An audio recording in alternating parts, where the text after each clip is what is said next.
Day one of Prime Minister Modi's visit to the United States. It started with a warm welcome from the Indian diaspora. First set of meetings with the top CEOs. That big meeting with Joe Biden coming up. Top court to set up a panel to probe Pegasus hacking now. Chief Justice says there will be an order to probe panel as early as next week, while CJI also made a comment that some people they approached for the panel even declined to come on. The NEET scam, students' fears come true. From Nagpur coaching center, proxy candidates were sent in, and those who had the money, the rich people, managed to buy out their seats. Another horror coming in from Maharashtra. In Thane, a teenage girl is raped for 9 months by 29 men. The 15-year-old, her boyfriend raped, blackmailed her, made a video. Finally, after the end of 9 months of torture, the girl manages to speak to the police. And 66% of adult population in India have received at least one dose of COVID-19 vaccine, according to government data.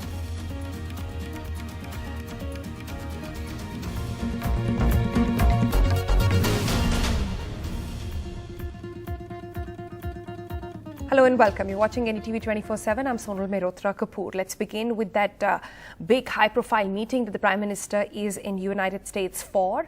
Well, currently, he, in fact, is on day one of his trip. Once he reached there, there was a warm welcome that he got from the Indian diaspora at the airport, at the hotel as well. And in the first set of meetings that he had then was with the top leading CEOs in America. In Washington, D.C., he had one-on-one conversation with CEOs of Qualcomm, Adobe, First Solar as well, General Atomics as well. Basically, a lot technology seems to be at the forefront. Digital India getting a pitch over there by the Prime Minister. And it's post these meetings that the Prime Minister will be meeting with the Prime Minister of Australia, of Japan, and then the much talked about meeting with the Vice President Kamala Harris.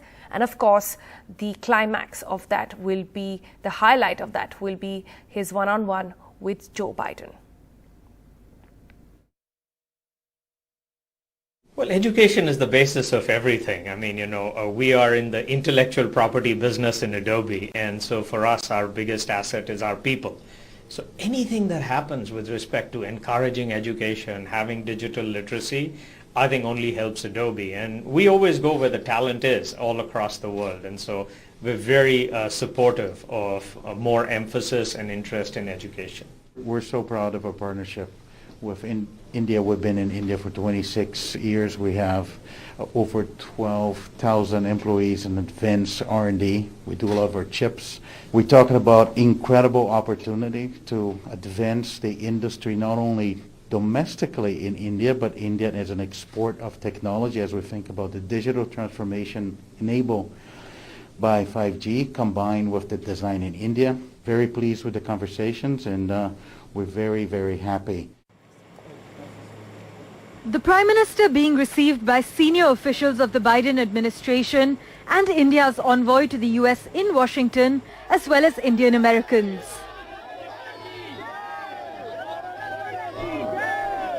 On arrival, he called for mutual recognition of vaccine certificates, a touchy subject between developing countries and the West. His bilateral meeting with US Vice President Kamala Harris, ahead of one with President Biden, highlighted India's strategic concerns and economic opportunities.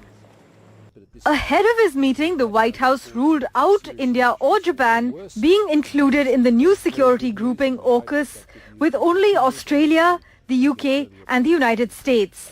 Would it become JAUKUS?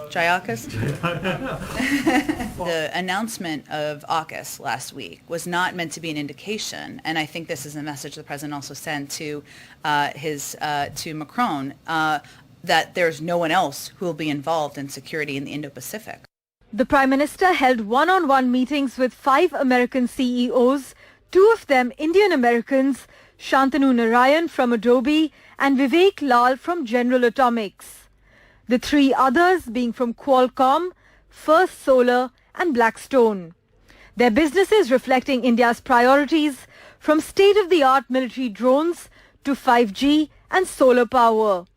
Though the US has reassured India that the AUKUS military pact is not likely to detract from the Quad or bilateral cooperation, concerns have risen in India that the strategic dimension of the Quad engagement can get diluted if Washington begins to privilege AUKUS and other such arrangements. Day 2 of the Prime Minister's visit should bring us some clarity on how these dynamics will materialize. Parmeshwar Bava, NDTV. All right, let's cut across to visuals now coming in of that meeting that we were talking about. Prime Minister Modi meeting with the Australian Prime Minister. We are told at this point this is a second set of conversation that he is having. Earlier on, he met with the global CEOs, and these meetings with diplomatic meetings now will continue over the course of the next couple of days.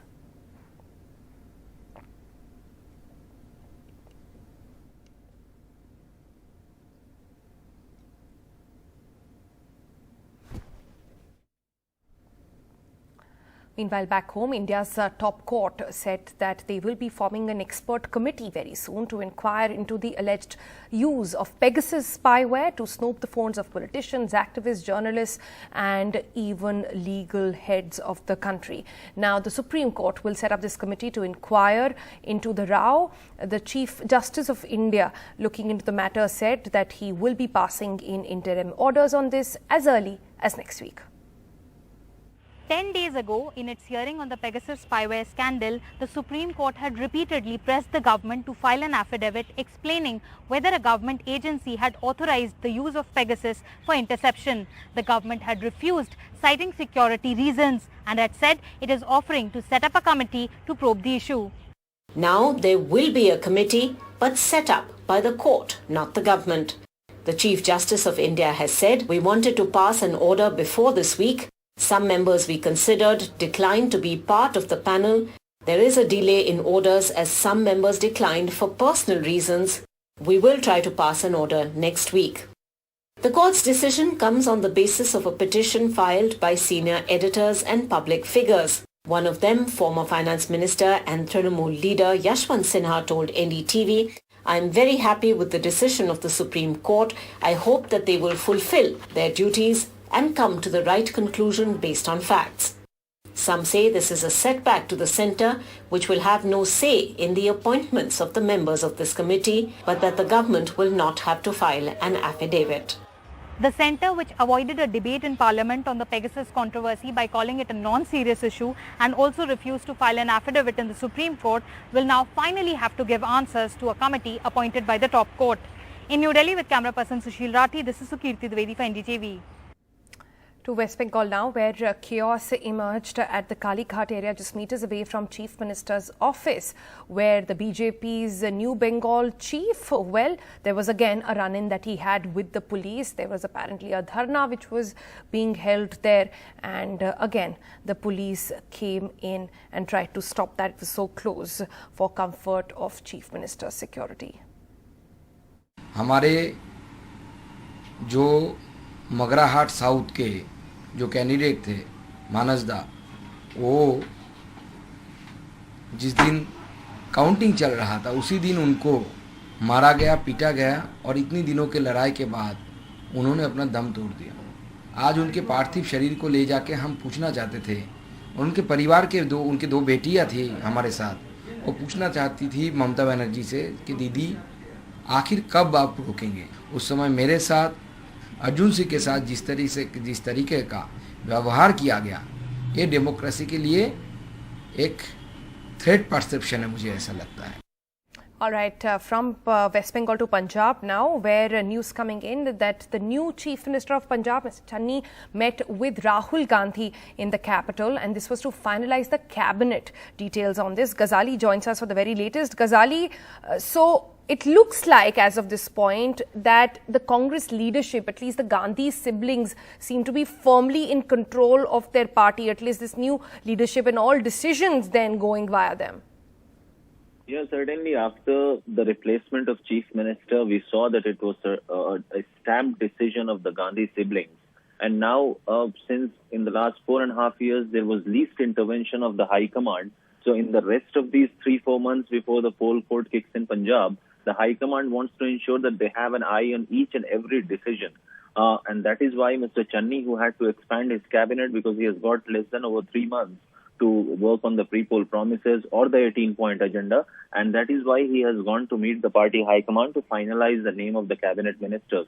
What we are hearing is that in this cabinet expansion, the previous cabinet ministers who served under Captain Amrinder Singh's regime or the tenure, they will be sacked. Some of them who have allegations of corruption or some who were very close to Captain Amrinder Singh will be dropped, and some 5 names are there who are going to be dropped.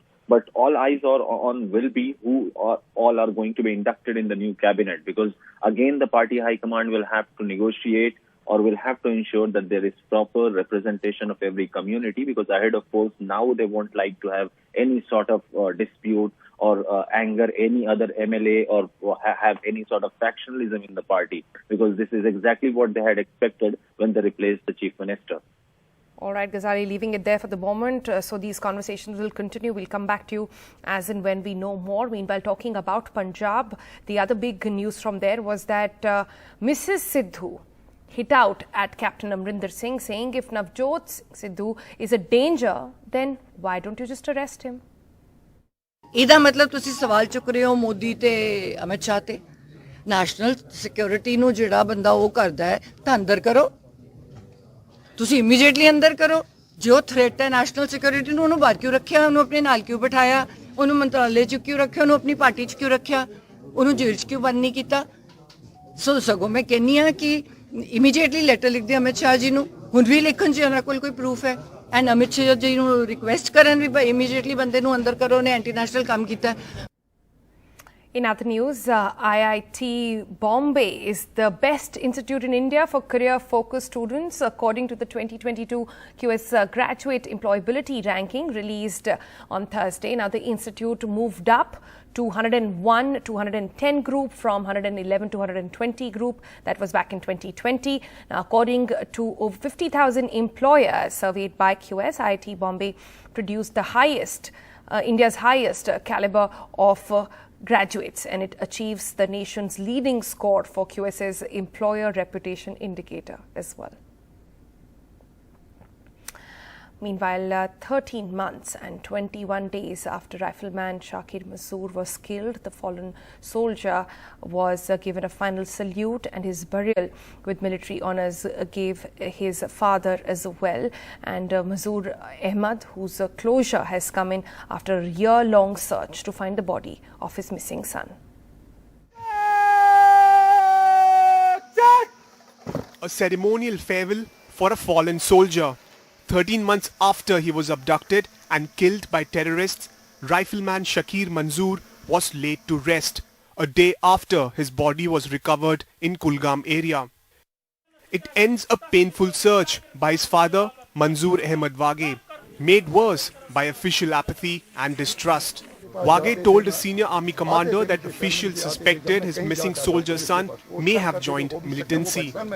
मैं शुक्र रब का कर रहा हूँ इस बात का मुझे ये डेड बॉडी मिला है मुझे ये दाग था बद दाग था कि जब मैं किसी के पास पुलिस के पास जाता हूँ कि मेरा बेटा कहाँ है वो बोलते क्या पता वो पाकिस्तान में चला गया वो मिलिटेंसी के साथ ज्वाइन हो गया दुख की बात है कि मेरा बेटा मुझसे छीन गया लेकिन मुझे खुशी की बात है मेरे ऊपर जो दाग लग गया था जो मुझे यकीन नहीं मतलब कहीं कोई यकीन नहीं कर रहा है उस के वजह से मैं बहुत खुश हूं और मैं बहुत शुक्रगुजार हूं. The 24-year-old soldier disappeared when he was traveling from his home to an army camp. The next day, police found his burnt car. The family also found blood-soaked clothes of the soldier in an orchard area.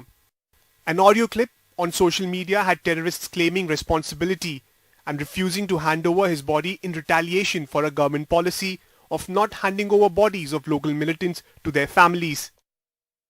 All these months, Wage demanded that his son be declared as a martyr as he laid down life for the country. But on official records, the soldier remained missing.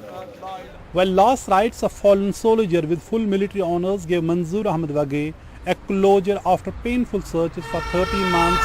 He recalls official apathy and ignominy he had to face. while searching the body of his son and prove that his son Shakir laid down his life in the line of duty. In Srinagar, Nazir Masoodi for NDTV.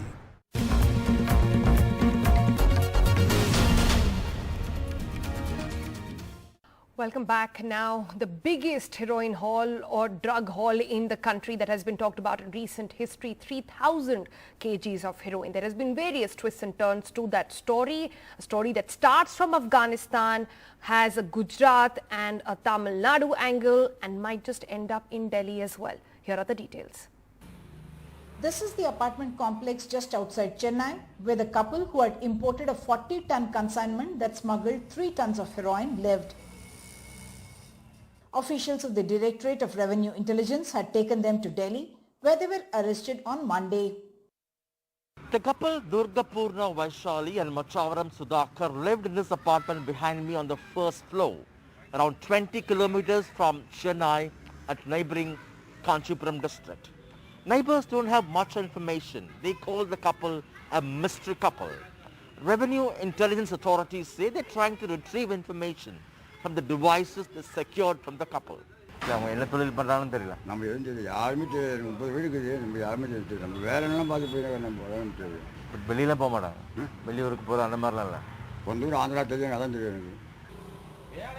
originally from Andhra Pradesh and residing at Chennai, had given the address of this house in Vijayawada belonging to Vaishali's mother for GST registration. Andhra Pradesh police insist, however, that there is no Andhra link to the heroin smuggling except for the use of the address by the Chennai couple. There is no linkage with regards to the seizure of heroin and narcotic substance to the state of Andhra Pradesh. 8 people, including 4 Afghanis and 1 Uzbeki national, have been arrested in connection with the smuggling into India of 3,000 kg of heroin worth 21,000 crore rupees. With Sam Daniel in Chennai, Uma Sudhir for NDTV. Hours before his death, allegedly by suicide as of now, Narendra Giri, the head of the Akhada Parishad, India's top body of saints, reportedly filmed a video on his mobile phone, repeating allegations of blackmail, harassment as well against his protege and 2 other disciples that form part of a lengthy suicide note recovered from the Sayers room by the police. Police sources also say that they have recovered the Mahant's mobile phone and have sent it for forensic examination. CBI is also set to take over investigations into the case after the UP government recommended, in fact, a probe earlier. And of course, with elections on the cards, nothing can be left to chance. New revelations in the investigation over the alleged death by suicide of one of India's top seers. UP police sources say an hour before his death, Akhada Parishad Chief Narendra Giri filmed a 4-minute 30-second video on his mobile phone after learning how to film from a disciple the previous day. In the video, Giri blamed this man, his flamboyant protege Anand Giri, virtually the number 2 in the Parishad, and 2 other disciples for blackmail and harassment. Police sources say the contents of the video are similar to the suicide note recovered from Narendra Giri's room that says he was under pressure over what he called a morphed image with a woman. The new information came hours after Uttar Pradesh Chief Minister Adityanath recommended a CBI probe in the case. मैं इसके लिए मुख्यमंत्री जी को बधाई देता हूं। अब मैं भारत सरकार से आग्रह करूंगा, गृह मंत्री जी से, अमित शाह जी से, कि वो उसको तुरंत आदेशित करने का आग्रह करें और सीबीआई को निर्देश दें। Police sources say mobile phones of all 3 accused in the case have been seized, and an examination is expected to reveal the exact nature of blackmail against the dead seer. With Nitin Gupta and Kamal Khan, this is Alok Pandey, NDTV. An infiltration bid along the line of control was thought by the army troops in the Rampur sector, district Baramulla. 3 terrorists were eliminated and large quantity of arms and ammunition were also recovered from their possession. Troops spotted some suspicious movement during the morning hours in the general area of the region, and the infiltrators, on being challenged, opened fire and attempted to get away. 23 सितंबर की morning को तकरीबन 6 बजे के आसपास हमारे troops line of control पे diploid थे और वहाँ पे एम्बुश लगाए हुए थे। 3 बंदे हमें पाकिस्तान की तरफ से उतरते हुए दिखाई दिए जो हथियार बंद थे और उन्हीं के पीछे थोड़ी दूरी पर 2 टेररिस्ट और थे। इन्होंने जब लाइन ऑफ कंट्रोल क्रॉस की उसके बाद जो हमारी पार्टी जो वहां डिप्लॉयड थी, उन्होंने इनको चैलेंज किया। चैलेंज मिलने पर इन्होंने हमारे पार्टीज के ऊपर अंधाधुंध फायरिंग शुरू कर दी। जवाबी फायरिंग में तीनों के तीनों टेररिस्ट को न्यूट्रलाइज कर दिया और जो 2 टेररिस्ट पीछे थोड़ी दूरी पर थे वो वापस पाकिस्तान पीओके की तरफ भाग गए।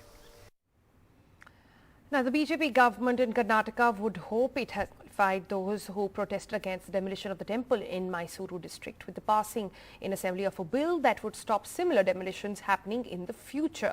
Now, this despite Supreme Court order sanctioning demolitions of religious structures that are illegally built in public spaces, and the Karnataka High Court reminding the state government to move ahead with clearing of these structures as well. No party seems ready to take on public sentiment in this issue.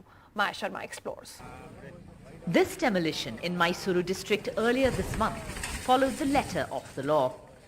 But when officials went ahead and brought this temple down, the BJP state government was faced with angry protests from the right wing and criticism from the opposition.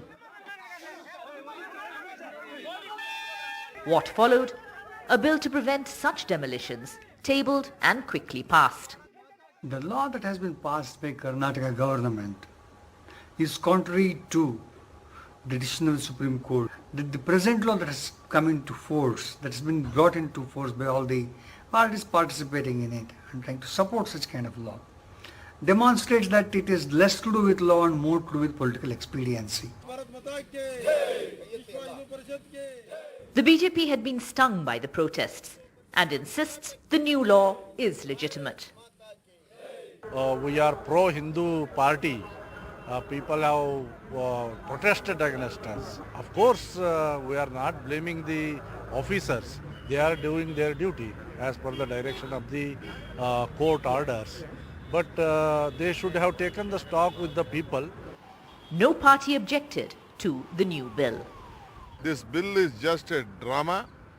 The entire Karnataka's, the Hindu sentiments have been hurt. Now they are trying to make over that issue with this bill. The BJP government in Karnataka faced a lot of heat over the demolition of that temple in Mysuru district, even from right-wing groups.